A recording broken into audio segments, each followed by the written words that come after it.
So the discussion that I'm always seeing a lot lately is whether or not New World is actually going to be pay to win.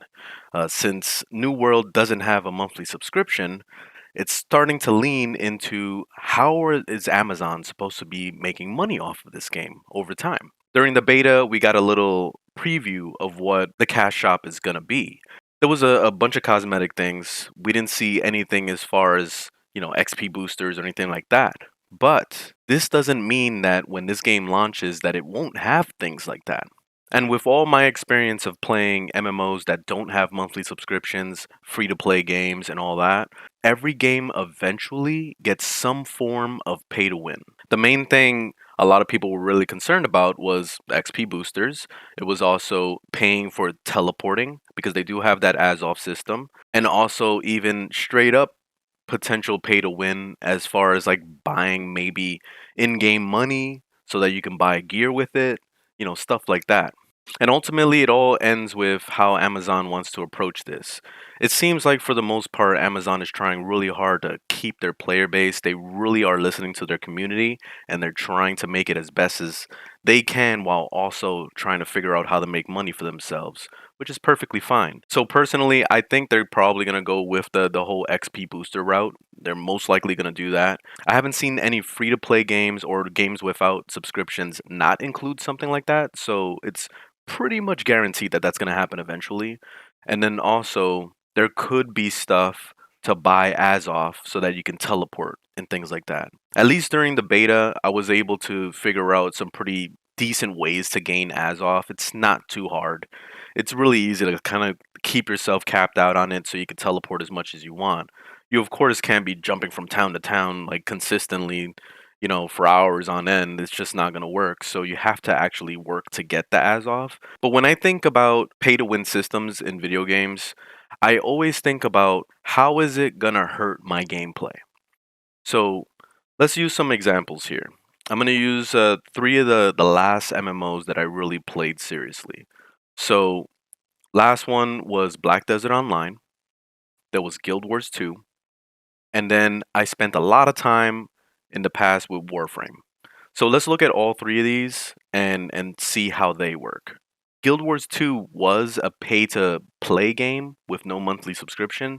Now it pretty much turned into a full free to play game as far as the core game. So you can download it and just start playing it. And of course, buy expansions and buy DLCs and stuff. The biggest thing I really liked about Guild Wars 2 was that they also included the option of being able to change in-game gold into the premium currency, which I think is called diamonds or pearls or something like that. So the cool thing with that is that you can do vice versa. You can go onto the cash shop, buy a bunch of gems, turn it into gold, or you can just grind for it in the game, work towards getting some money, and then change it into gems. That way you can go ahead and buy DLCs and all that stuff that's in there. Another one that incorporated a system like this was Warframe. It had the option of being able to trade with other players. So if you give them something desirable, let's say like for example blueprints towards like a prime warframe or a prime weapon, or maybe some cards like the mods that you upgrade, depending on how much you upgrade, it can raise the value of how much platinum it could be worth. So I used to do this a lot myself. I would grind into, some of the higher level stuff. I'll get a bunch of prime gear and I'll sell it to other players and get the premium currency. And from there, I can go ahead and buy Warframe straight out from the cash shop, which people thought was pay to win.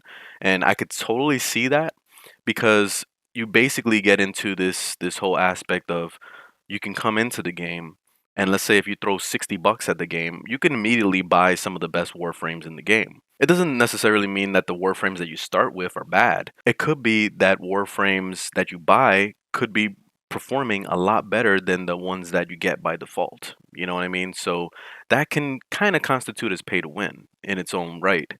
But the way that I really respect Warframe in is the fact that you can trade the premium currency for the, gold. So you don't have to ever spend money in the game if you don't want to. And that's the beauty of it. The other game is Black Desert Online, which I know you're already probably getting triggered just even hearing that word. But Black Desert Online actually has a pretty decent cash shop. It's not overbearing. I spent a good probably around 6 months playing it, and I never once felt the need to go onto the cash shop to buy anything. And that's a very good aspect. They actually fixed it a lot to the point where you can buy even cosmetics straight from the auction house. So what people usually do is when there's like either a massive sale on a certain type of skin or there's a massive sale on any kind of like things that would be desirable for people in there, um, they would buy it for real life money, put it on the auction house to get some in-game currency back. So basically, you think about it, it was kind of similar to what it was like in Guild Wars. It was not the same, just straight up transfer for transfer, but Black Desert Online kind of worked that way as well in its own right because you could literally just sit there grinding in the game, working on getting money, and then from there take that money to either buy your favorite skin or buy the most powerful gear in the game that way. You know, so it gave it a lot more options to be able to play the game completely for free if you wanted to. And by the way, I did get Black Desert Online for free during there was like a free weekend on Steam and they gave away the game. So I completely played it for free for 6 months. That's a pretty nice achievement, honestly, to be able to even say that for a game that was considered super pay to win, you know what I mean? So coming back to New World, I kind of see New World going into the route of what Black Desert Online is as far as cash shop. I know you're getting triggered again, but we have to be realistic here when we're thinking about how is Amazon going to make some money off of this game in the future. Personally, I prefer this route of having an actual cash shop in the game because I don't like monthly subscriptions. I really, really hate them. And the main reason why is because I have way too many bills that I'm trying to pay already. I got Netflix, I got Hulu, I got Xbox Game Pass, I got the PlayStation Now, I got the PlayStation Plus, I got, you know what I mean? Like it keeps going and going and going and going and going. I don't need another subscription to add onto that list. So I prefer the cash shop route. And I just hope that Amazon, and I'm sure that they're going to do the right thing with this, they just stick to the norms, which is going to be XP boosters, it's going to be skins, and maybe even the whole ASRock thing. And I hope that they don't adjust the amount that you can make within the game because that's where it really hurts. If you if they land up implementing systems that make it so that it gives you extra grind to work at something that normally wasn't that bad to begin with, just so they could sell it to you later in the cash shop. That's what creates that is basically bottlenecking somebody to force them to want to use the cash shop. A good example of that is Genshin Impact.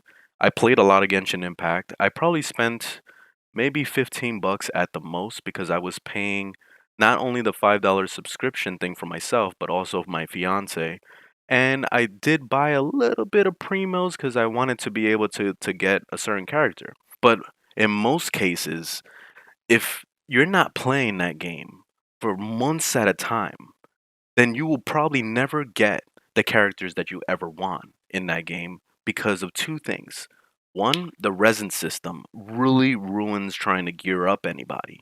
So, like, you'll run through your resin in like less than 30 minutes, and then you have to wait till the next day to be able to do some more stuff. And this is something that really makes things terrible. Basically, the developer had in its mind the whole time we need to figure out how to make people spend a stupid amount of money because they're addicted and they really want to get something, but the only way they're going to get it is through this system. So that's one of those problems that the game developers could create to make it extra grindy.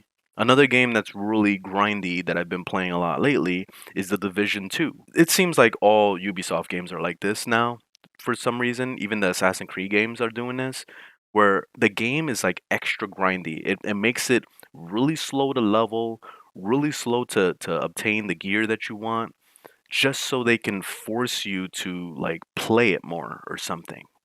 Because a lot of times they don't even have a cash shop hooked up. Assassin's Creed Odyssey had a huge cash shop with XP boosters and all sorts of stupid shit in there, which I thought was complete nonsense. And I used the cheat trainer to get past all of that. So it basically, like, I just voided it all out. And I feel like New World is not going to do something like this. I'm really confident that Amazon is going to do the right thing. And I really hope that they do, because all they got to do is just look at the past and look at the games that have came before it that are still really popular. You know, what I would really like is for them to just follow what Warframe did. Just make it so that you can trade currencies. Like, it would be really awesome to be able to do that. It would open up to the community to work on certain types of things, to get money, to transfer it into, you know, the in-game currency, similar to like Guild Wars 2 also. So like, I really hope Amazon could do something like this. I doubt that they're gonna do it, but it would be a nice design. That way it can kind of go towards like actually making you feel like you're working towards something instead of just grinding for the sake of grinding. You know what I mean? So, anyways, do I think New World is pay to win? I don't think so, and I think that it's gonna be fine. Of course, we're gonna have to see that when a year down the line, when we're already in launch and the game is already like fully developed. As far as like the game needing XP boosters and things like that, I don't feel like it does. New World, I was leveling pretty fast. If anything, the XP boosters will probably be more tailored towards veteran players that just want to level up like a new alt or something, if that's even a thing, because honestly, you could play one character your whole entire career basically. You don't have to ever change. So I don't really see a purpose in making an alt yet. There may be a purpose in the future, but as of right now, it doesn't seem like there is. So I think Amazon is going to be a really good game to kind of play for free, not spend any extra money other than the initial, you know, $40 to get into the game. So I think it could end up being really good. But anyway, I just kind of wanted to talk about this whole thing. And also let me know what you think Amazon is going to do with this. I mean, personally, I just don't think they're going to go any farther than XP boosters and the Azov stuff. But who knows? I mean, if they make the game extra grindy for no reason, then yeah, that can be a huge problem. And I'm sure that the community is going to be real loud about it if they did. So we'll see. But anyways, thanks for watching. Leave a thumbs up if you liked the video, thumbs down if you didn't, and I'll see you guys in the next one. Later, guys.